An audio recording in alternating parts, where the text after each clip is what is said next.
Hello అందరికీ. నోటికి రుచిగా సూపర్ టేస్టీగా ఉండే సింపుల్ ఎగ్ కర్రీ ఎలా చేయాలో చూసేద్దామా.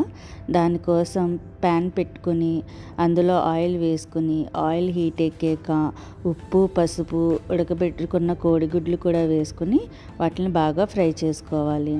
అవి ఫ్రై అయ్యాక తీసి ప్లేట్లో పెట్టుకుని ఇప్పుడు అదే ప్యాన్లో ఇంకొంచెం ఆయిల్ వేసుకోవాలి.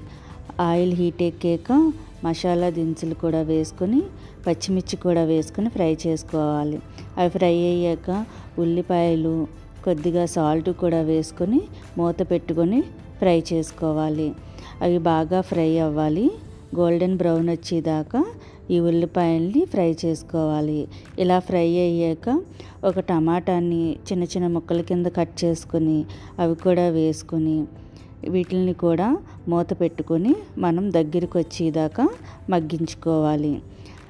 ఇప్పుడు టమాటాలు కూడా మగ్గిపోయాక ఇందులో ఒక 1/2 టీ స్పూన్ అల్లం వెల్లుల్లి పేస్ట్ కూడా వేసుకొని ఇది పచ్చివాసన పోయేదాకా మనం ఫ్రై చేసుకోవాలి.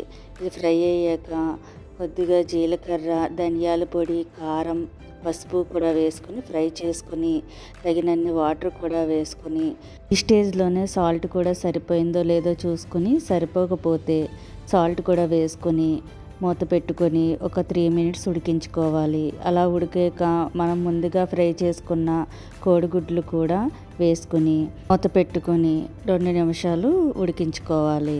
ఇలా ఉడికాక చేసుకున్న కొత్తిమీరను కూడా చల్లుకొని ఒకసారి కలుపుకొని దించేసుకోవడమే. నోటికి రుచిగా సూపర్ టేస్టీగా ఉండే ఎగ్ కర్రీ రెడీ. మీకు కనుక నచ్చినట్లయితే like, comment and share. Thank you.